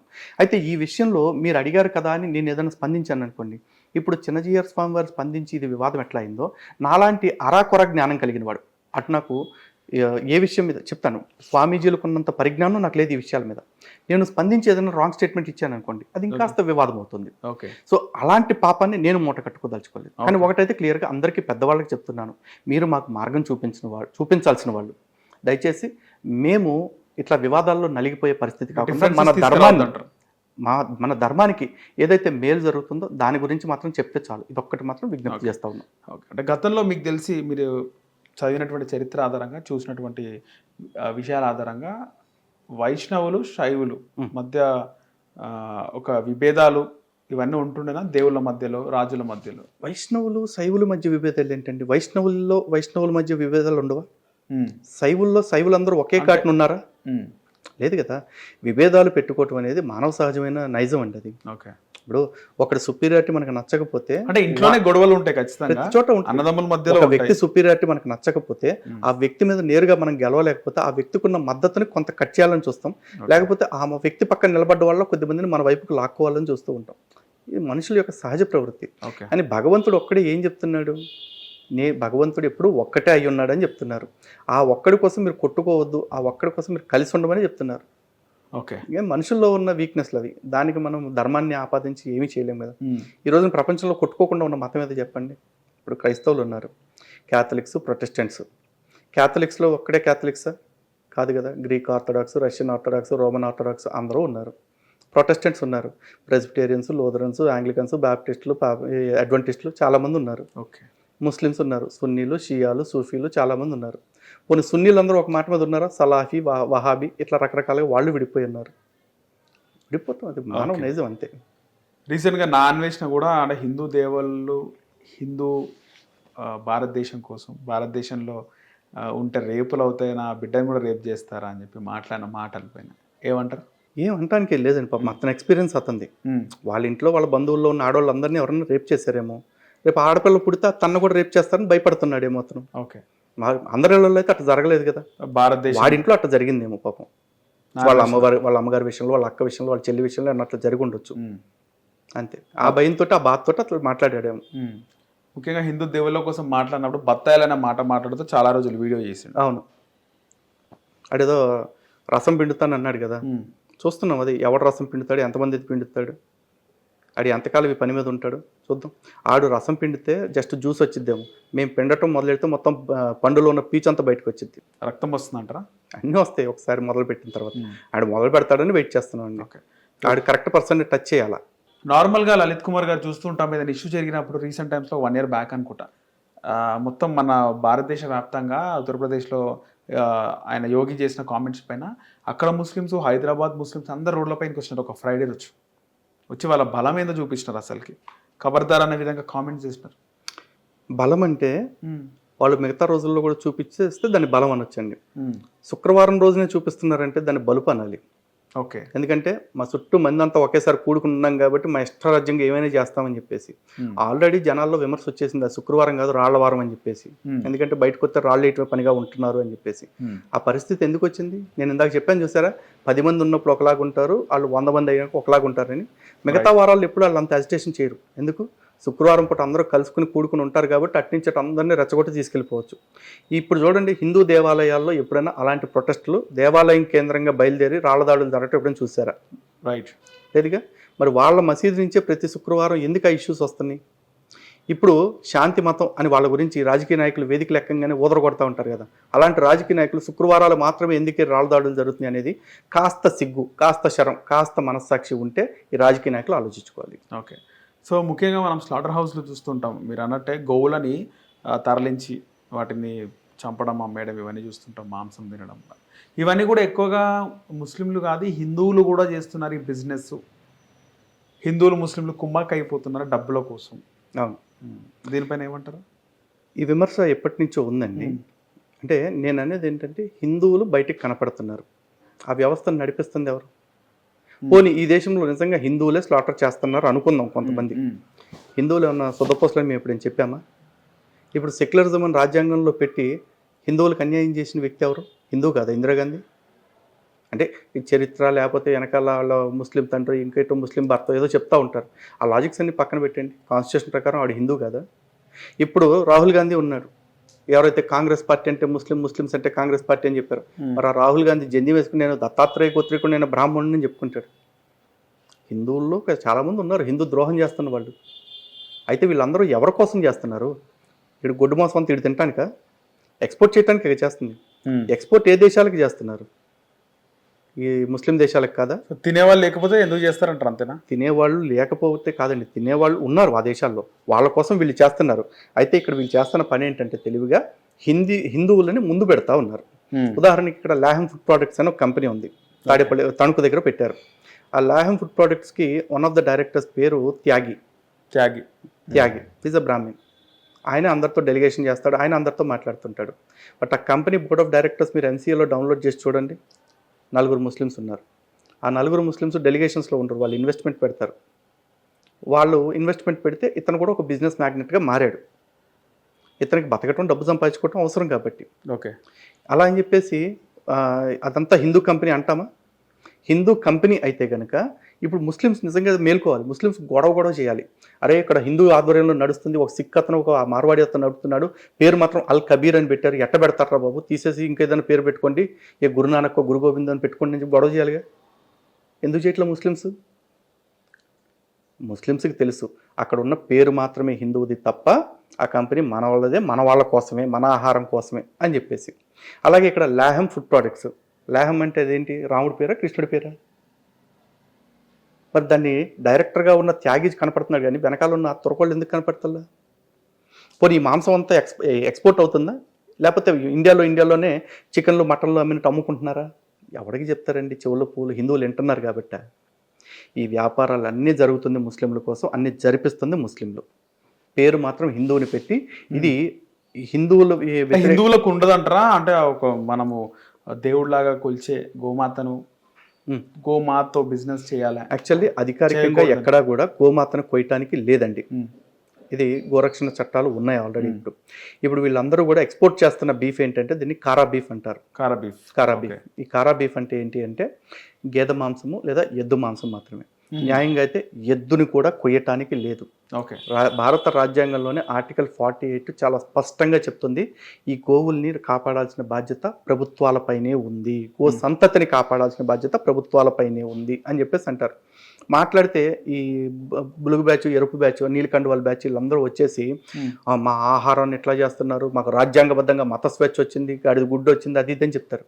మరి ఈ యూనిఫామ్ సివిల్ కోడ్ ఆర్టికల్ 44 రాజ్యాంగంలోనే ఉంది, అమలు చేస్తామంటే ఎంతమంది ఒప్పుకుంటారు అడగండి. ఈ గోవధ నిషేధ చట్టం అమలు చేయాల్సిన బాధ్యత ప్రభుత్వాల మీదే ఉందని ఆర్టికల్ 48 భారత రాజ్యాంగంలోనే చెప్తుంది. దాన్ని అమలు చేస్తామంటే ఎవడు మాట్లాడతాడో మాట్లాడమనండి. ఎవడో మాట్లాడు. వీడికి నచ్చేపాటికి వచ్చేపాటికి ఆర్టికల్ 19 కావాలి, ఆర్టికల్ 25 కావాలి, 26 కావాలి. కానీ వీడికి కష్టంగా అనిపిస్తే ఆర్టికల్ 44ని ఆర్టికల్ 48ని మాత్రం పట్టించుకోకూడదు. ఇది ఫండమెంటల్ రైట్స్, అదేమో డైరెక్టివ్ ప్రిన్సిపల్స్ అంటాడు. ఏమన్నంటే డైరెక్టివ్ ప్రిన్సిపల్స్ అంటేనే అదే ఎక్కువ బాధ్యతగా ఉండాలి. ఎందుకంటే అది నేరుగా రాష్ట్రాలకి ప్రభుత్వాలకి ఆదేశిస్తున్న సూత్రాలు, ఆదేశిక సూత్రాలు అంటే వాళ్ళు పాటించాల్సిన మెయిన్ ఇంపార్టెంట్ అండి. సివిలియన్స్ మనం ఒకడం పాటించేస్తే అది ప్రమాణం అవ్వదు, కానీ ప్రభుత్వం ఒక చట్టం చేస్తే అది ప్రమాణం అయి కూర్చుంటుంది. దాన్ని ఎందుకు చేయట్లేదు మరి? అంటే చరిత్రను చూసుకుంటే చాలా వరకు అంటే ముస్లిమ్స్ వీలే కాకుండా హిందువుల్లో కూడా మారుమూల ప్రాంతాల్లో ఉండేవాళ్ళు, గూడాల్లో ఉండేవాళ్ళు చాలా వరకు కూడా ఈ ఆవు మాంసాన్ని తినేవారు. గతంలో కొన్ని 50-100 సంవత్సరాల కింద పోతే హిందువులు కూడా తినేవాళ్ళు అని చరిత్ర చెప్తుంది. మేబీ ఇప్పటికీ కూడా కొన్ని కులాల వాళ్ళు తింటున్నారు అని చెప్పేసి వాళ్ళే స్వయంగా చెప్తున్నారు. కాబట్టి దాన్ని నేను డినై చేయట్లేదు. హిందువులుగా ఉంటూ కూడా కొంతమంది తింటున్నారు కొన్ని కులాల వాళ్ళు అంటున్నారు. వాళ్ళలో ఏ కారణంగా వచ్చిందో తెలియదు, మొత్తానికి ఆ సంస్కృతి వాళ్ళకి అలవాటైంది. కానీ 100 ఏళ్ల నుంచి 200 ఏళ్ల నుంచి పాటిస్తున్నాం కాబట్టి ఇప్పుడు కూడా కరెక్ట్గా మేము చేస్తుంది కరెక్టే అంటే అది ఒప్పుకుంటారా? 1000 ఏళ్ల క్రితం ఒక కుల వివక్ష ఎక్కడో ఉందని చెప్పేసి కొంతమంది అంటున్నారు. 1000 ఏళ్ల క్రితం నుంచి ఉంది కాబట్టి ఇప్పుడు కూడా అదే పాటిద్దామని ఎవడని అంటున్నాడా? లేదుగా. మరి 1000 ఏళ్ల క్రితం బీఫ్ తినటం తప్పైతే ఇప్పుడు ఎందుకు అప్పుడు తింటే ఇప్పుడు దాన్ని తప్పని చెప్పకూడదా? తప్పు ఎప్పుడు జరుగుతున్నా తప్పే. కొంతమంది ఏమంటారు, మా నోటికాడ ఆహారాన్ని లాగేయడానికి నువ్వెవడరా అంటాడు. అరే బాబు, భారతదేశంలో నీవు ఆహారంగా తీసుకోవటానికి చాలా జీవులు ఉన్నాయి. ఒక్క గోమాత విషయంలో మనం ఎందుకు ఆలోచిస్తున్నాము అంటే, గోవు మనకి తల్లి లాంటిదని మనకి శాస్త్రం చెప్తుంది. గావో విశ్వస్య మాతరం పితరో వృషభాగ్నేయ అని చెప్పేసి మహాభారతంలో ఉంది.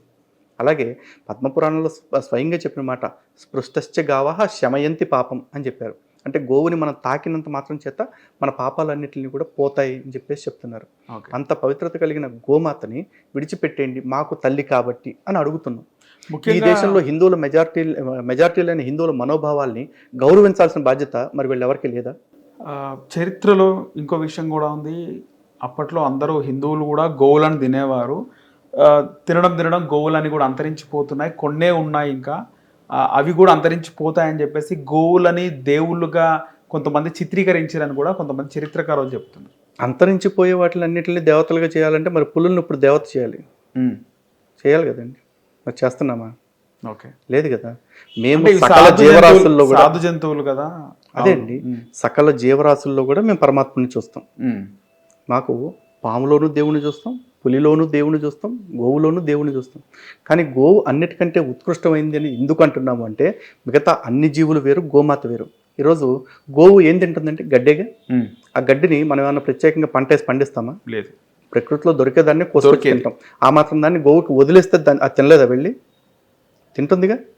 కానీ మనం ప్రకృతిలో ఫ్రీగా దొరికే దాన్ని తీసుకొచ్చి కట్టేసి తనకు పెడుతూ తన బిడ్డకి ఇవ్వాల్సిన పాలను కూడా మనం దోచుకు తింటూ ఉంటే కూడా ఆ తల్లి మన ఎక్కడ కుమ్మకుండా కొట్టకుండా పొడిచి చంపేయకుండా మనకి ఆకలి తీరుస్తుందిగా.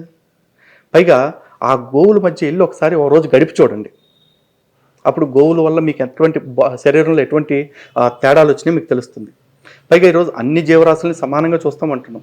గోమూత్రం మేము తాగుతాం, ఓకే, గోవార్కగా మార్చుకుంటాం, లేకపోతే గోమయాన్ని ఇంటికి కలుపుకుంటాం. రైట్. ఇప్పుడు కాదు, పూర్వపు రోజుల నుంచి కూడా అన్ని జీవరాశులు సమానమే కదా అని చెప్పేసి కుక్క పెంటను లేకపోతే పంది పెంటను తీసుకొచ్చి ఇల్లు అలుక్కోండి. రైట్. చేసుకుంటారు ఎవరన్నా? చేసుకోరుగా. మరి మిగతా జీవరాశులు అన్నిటికంటే కూడా గోవు కాస్త ప్రత్యేకత చూపిస్తూ ఉందిగా.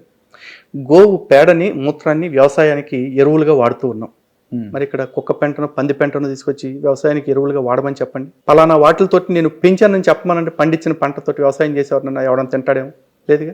మేబీ ఇప్పుడు ఆధునిక పోకడలు వచ్చేసి పైగా వీళ్ళందరూ అంటున్నారు కదా, గోమూత్రం తాగటం అంటే మూఢనమ్మకం, అది హిందువులకు మాత్రమే ఉంది అని చెప్పేసి. ఈ ఆధునిక పిచ్చతోటి ఎట్లా ఉందంటే, ఒకసారి ఎవరైనా గూగుల్ చేసుకుని చూడొచ్చు. కాఫీ లువాక్ అని ఒక పిల్లు ఉంటుంది. ఓకే. ప్రపంచంలోకెల్లా కాస్ట్లీయెస్ట్ కాఫీ ఎట్లా తయారవుతుంది అంటే, ఈ కాఫీ లువాక్ అనే పిల్లికి కాఫీ బీన్స్ని తినిపిస్తారు. ఆ కాఫీ బీన్స్ని తినేసిన తర్వాత నెక్స్ట్ డే అది వాటిని విసర్జిస్తే దాన్ని మళ్ళీ ఎండపెట్టి కాఫీ గ్రైండ్ చేసి కాఫీ కలిపిస్తారు. ఇది చాలా బాగుంది కదా ఆధునిక. వాళ్ళు దాన్ని వరల్డ్స్ కాస్ట్లీయెస్ట్ కాఫీ అని చెప్పుకుంటూ ఉంటారు. ఓకే. మరి దానంత నీచంగా అయితే హిందువులు చేయట్లేదు కదా. గోమూత్రం తీసుకుని ఆరోగ్యాన్ని బాగు చేసుకున్న వాళ్ళు సజీవ సాక్ష్యాలుగా మనకు కనిపిస్తున్నారు. కాబట్టి గోవుని మేము నమ్ముతాం, మేము మర్యాద ఇచ్చుకుంటున్నాం. మా నమ్మకానికి తగ్గట్టు గోమాతని మీరు చంపుకు తినొద్దు అంటున్నాం. ఈరోజు పులిని చంపుకు తింటాం నేరం అనగానే ప్రతోడు మూసుకు కూర్చున్నాడుగా. మా ఆహారం మాదిరా, మేము పులిని కూడా తింటాం అని ఎవడో రావట్లేదే. గోవు విషయంలో మాత్రం ఎందుకు వస్తున్నారు అంటే, కఠినమైన చట్టాలు లేవు. ఒకటి, హిందువుల్లో గోవు పట్ల అనుకున్నంత వ్యతిరేకత రావట్లేదు గోవుని చంపుతున్న వాళ్ళ పట్ల. ఇది వాళ్ళకి అవకాశంగా మారింది. కానీ ఈ పరిస్థితి కూడా ఎక్కువ రోజులు ఉంచాం. దేశంలో భారతీయ జనతా పార్టీ ప్రభుత్వం ఉంది అంటే, ఎందుకు భారతీయ జనతా పార్టీ అంటే హిందువుల వాయిస్ బీజేపీ. అలాంటి మోడీ గారు ఉన్నారు, ఎందుకు అలాంటి కఠినమైన చట్టాలు తీసుకొస్తలేరు? ఎందుకు దానిపైన కొట్లాడతలేరు? అసలు ఎందుకు పట్టించుకోవట్లేదు? హిందువుల వాయిస్ బీజేపీ అని చెప్పేసి ఎక్కడ చెప్పారు నాకైతే తెలియదండి. నేనైతే అలా అని అనుకోవట్లేదు. ఇప్పుడు భారతీయ జనతా పార్టీ స్వచ్ఛమైన పార్టీ. అంటే మిగతా రాజకీయ పార్టీలాగా కాకుండా నిజమైన లౌకికవాదాన్ని పాటిస్తున్న పార్టీగా నేను చూస్తాను. ఓకే. హిందూ దేవాలయాలపై దాడులు జరిగినప్పుడు ఫస్ట్ వచ్చే సంఘాలు ఏవి, పార్టీలు ఏవంటే ఏం చెప్తారు? 100% భారతీయ జనతా పార్టీ. ఓకే. ఎందుకు వస్తుంది బీజేపీ? ఎందుకంటే ఈ దేశపు మెజారిటీలని గౌరవించాల్సిన బాధ్యత ప్రతి రాజకీయ పార్టీకి ఉంది. మిగతా రాజకీయ పార్టీలు ఆ బాధ్యతను విస్మరించాయి. భారతీయ జనతా పార్టీ ఆ బాధ్యతను గుర్తుపెట్టుకుంది. అంతే. ఇది ప్రజాస్వామ్య దేశం. ప్రజాస్వామ్యం అంటే ఏంటంటే మెజారిటీ విన్స్. అవునా? మెజారిటీల యొక్క మెప్పు ఎవరైతే పొందుతారో వాళ్ళకే పదవులు వస్తాయి. ఈ దేశపు మెజారిటీలు హిందువులు. కానీ హిందువుల్ని వీళ్ళని కులాల పేరుతో విడగొట్టేసంగా వీళ్ళ సావిలు వస్తారు, చచ్చినట్టు మనకే ఓటేస్తారు అని చెప్పేసి మిగతా పార్టీలు భావిస్తున్న తరుణంలో హిందువుల్ని ఏకం చేసి అరే నాయన కులాల పరంగా విడిపోకండి, హిందుత్వం పరంగా మీరు కలిసి ఉండండి, మీరందరూ కూడా భారతీయ జనతా పార్టీని గెలిపించండి అని చెప్పి వాళ్ళు అడుగుతున్నారు. మసీద్లు కూలిస్తే శవాలు వస్తే మేవి, శివాలింగాలు వస్తే మావేని బండి సంజయ్ అన్నాడు. అవునండి. అంటే ఎందుకన్నాడు కామెంట్స్? ఎందుకు అనాల్సి వచ్చింది అంటే ఈ దేశంలో వారణాసి జ్ఞాన